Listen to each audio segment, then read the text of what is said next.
But when you're at a party, people aren't like, so who do you have for your auto insurance? And what do you really enjoy about them?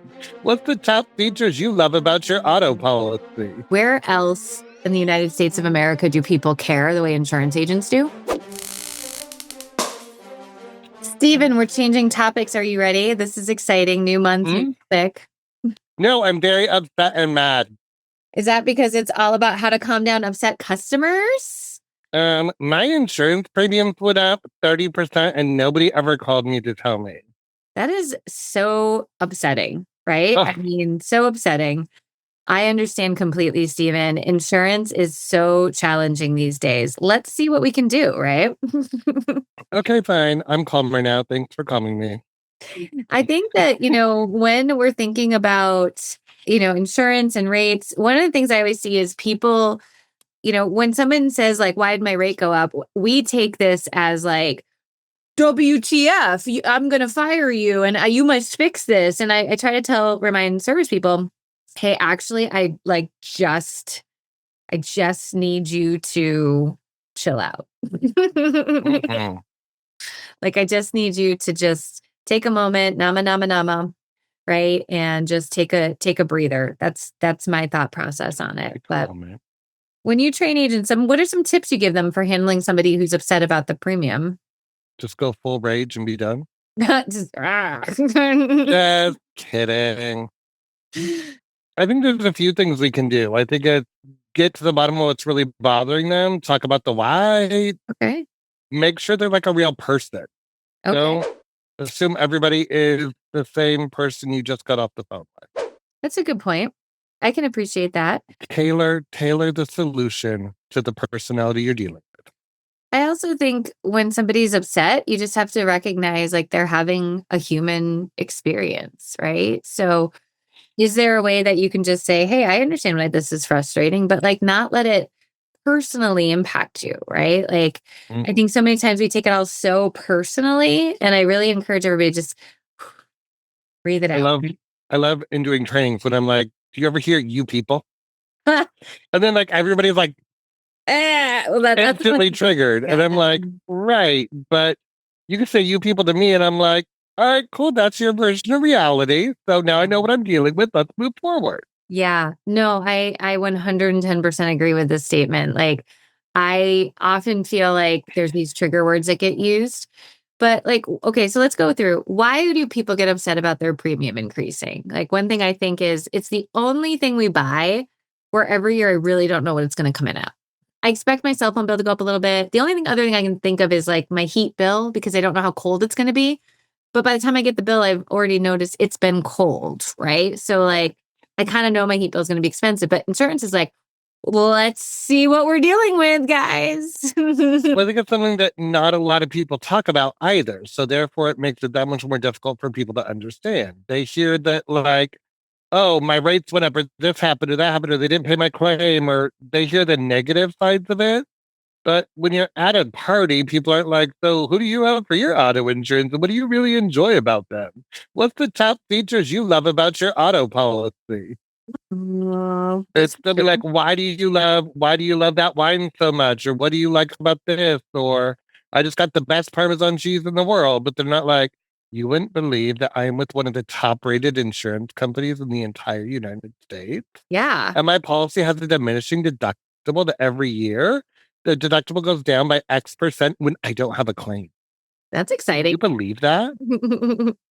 I mean, I get excited by those kinds of conversations, but maybe it's because I've done insurance for 20 some years.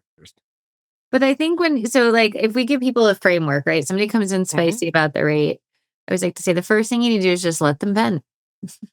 Let them have their word vomit. Well, also too, like if you okay, so I've been married for, it'll be like 13 years if I'm doing the math correctly. It might be 14. It'll be 14 this year. I'm 13 this year. It'll be 14 in November. Okay. Time goes by so fast when you're having fun. I don't know if you know this, Stephen, but sometimes married people fight. No. Yeah. I know I must be such a delight to live with. That I am a perfectly positive person to live with, I swear. I am the best. I love living with me. I'm the best version of me I know how to be. Sometimes married people fight. And so it's like to say, like, I'm Irish, my husband's Italian. So the fight is like 10 to 15 minutes of like anything that's ever happened for the last 18, like, like it's so incoherent. And it's like we're not even listening. We're just talking over each other. Like it's so bad. And then we just go our separate ways, slam doors. And then like 15 minutes later, it's like, are you hungry? Because usually fights start when somebody's angry. I found in my household. I don't know if that's your experience. Like you can't keep that level of intensity up for very long. You're burning No. way too much energy. So sometimes like let them just talk it out and just give them listening cues. And then go back and say, hey, Stephen, I got a lot of notes there. I really appreciate it. Would it be okay if I just clarified a few things? I just want to make sure I have everything 100% so we can figure out the next step. Yeah. So now you're in a good situation. And then here's like the pinnacle of the upset client, which everyone has to master. Our new process pack nails this, like nails it. It's amazing. It says, Stephen, I'm so glad you called. So you let me know that this was really frustrating. I can see why you've got some concerns. I'm just grateful you let me know so we could figure this out together. What, you're happy that I called you with my problems? And that you called me a lying crook thief. Yeah. Right? And then if you really want to go in for it, it's like helping people frustrated with their insurance is actually one of the favorite parts about my job because I know Yeah. it can be so frustrating. And that's why I'm here as your account manager to help you with this. So I'm just so glad I get to work through this with you today. Like, what could you say after that? Like, what do you like now all of a sudden you're like, oh, I am a scumbag for being so rude to this person. And they're It's just almost like zen, like it's zen. almost like the meaner somebody gets, the calmer and nicer I get. And then Yeah. it gets to the point where they're like, oh, this isn't working. Mhm. Okay, let me be a little nicer to try to get Yeah, a solution now. 100%. Like, I don't know. That's just my 2 cents on it. I just feel like that is like I the agree. epic moment, right? Like now we're like boom, boom, Hmm. bam, bam. It's all on. It's on like Donkey Kong, right? Like we got to get through it. But then you need to start crafting the plan and working with them on, okay, let's start by making sure we have all the details on your account up to date. So many times people might not have shared something with us Hmm. and you might be missing a discount. So let's start there.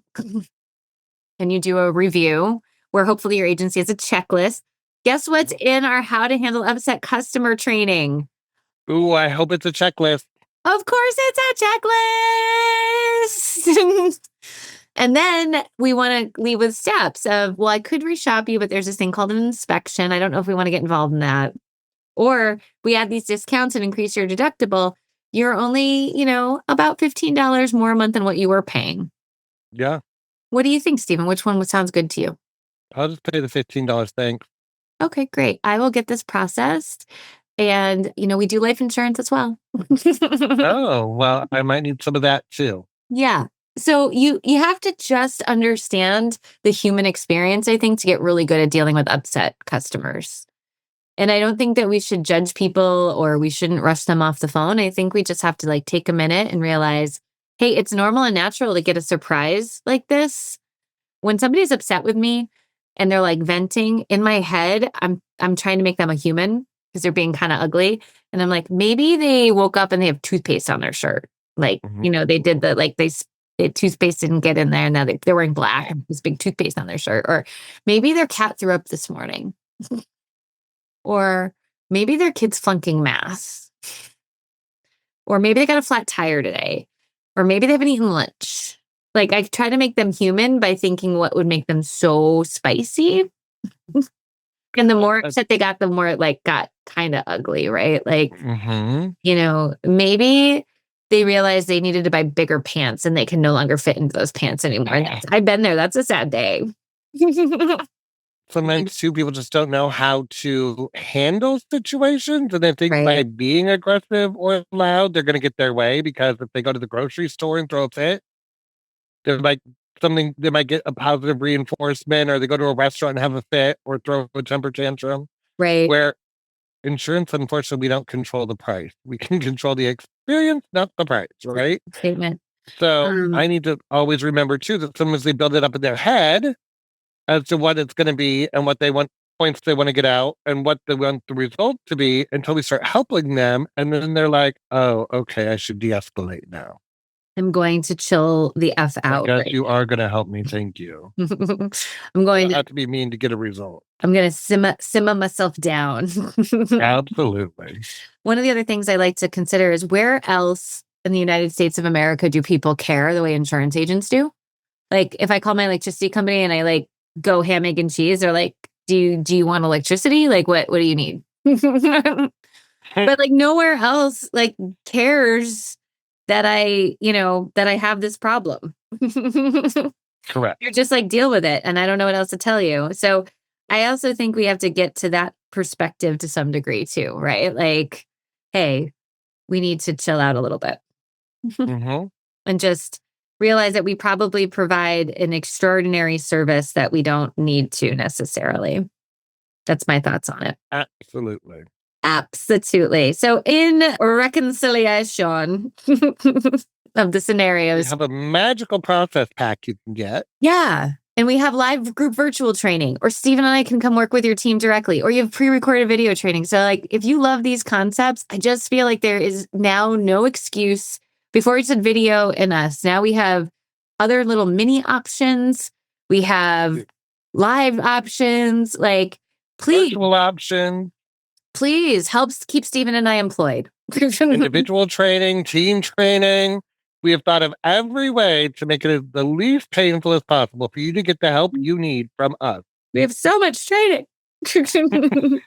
Let's make it happen. And you get training, and you get training, and you get training. But only the agencies that are bomb.com/amazeballs get training. So we just have to get through that. Okay, guys? So and if you've already done some of our training and need a refresher, or you have new team members, we now have options.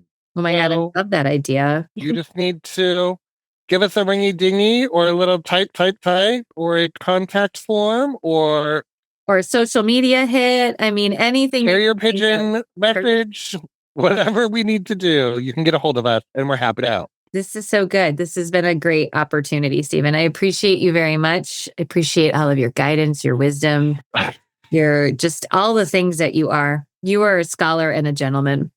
And I'm going to see Kelly again in just a few moments when we talk about how we can have scripts. So how we transform our more script. Yes, we love scripts.